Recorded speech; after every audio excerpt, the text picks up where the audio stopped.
Hello friends, today I am going to talk about spoken English. આજે મારી spoken English વિશે વાત કરવી છે. ઘણા બધા લોકો અને વિદ્યાર્થીઓને અંગ્રેજી આવડતું હોય છે, પરંતુ કોન્ફિડન્ટલી તે બોલી શકતા નથી.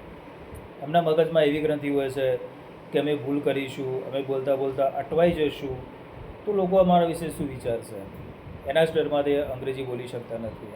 અને એવું કહેવાય છે ને કે જ્યાં સુધી આપણને પ્રેક્ટિસ ના પડે બોલવાની, ત્યાં સુધી આપણે બોલી ના શકીએ.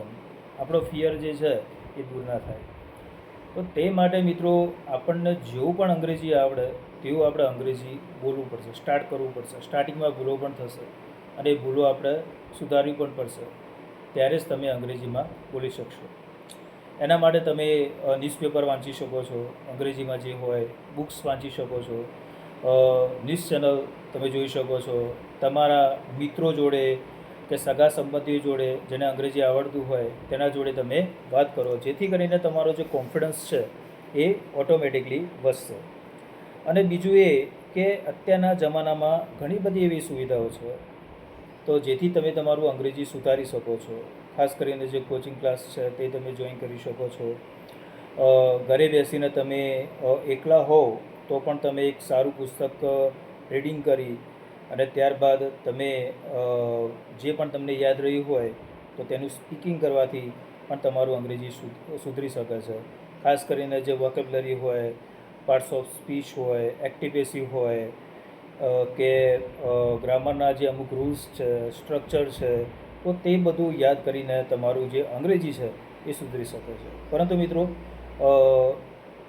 તમે જેની સામે બોલો છો તો એ જે વ્યક્તિ હોય તો તેને અંગ્રેજી આવડવું જરૂરી છે. કારણ કે તમે જે બોલશો અને જે ભૂલ પડશે તો પછી એ વ્યક્તિ એ ભૂલને સુધારી શકે એવો વ્યક્તિ તમારા જોડે એક હોવો જોઈએ. તો તે માટે તમારે કોચિંગ ક્લાસ અથવા તો તમારા જે ફ્રેન્ડ્સ હોય કે પછી રિલેટિવ્સ હોય તો તેમની સાથે તમે સંપર્કમાં રહી શકો છો અને વાતચીત કરી શકો છો. ઇવન તમે ઘરમાં રહીને પણ આપણા ઘરના સભ્યોને અંગ્રેજી ના આવડતું હોય છતાં પણ આપણે અંગ્રેજીમાં વાત કરી શકીએ. ભલે એમને ખબર ના પડે છતાં પણ આપણે બોલવાનું, તો જેથી કરીને આપણા અંદર જે ડર હોય એ ડર ભાગી શકે. મેઇન પ્રોબ્લેમ ડરનો જ હોય છે.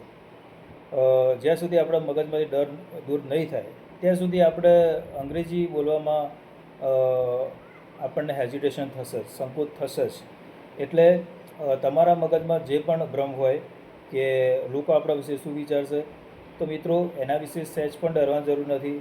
લોકો વાતો કરશે અને એક દિવસ તમને અંગ્રેજી આવડશે તો એ જ લોકો તમારી તારીફ કરશે. એટલે આપણે એના માટે સંકોચ જે છે એ દૂર કરવો પડશે. Thank you very much.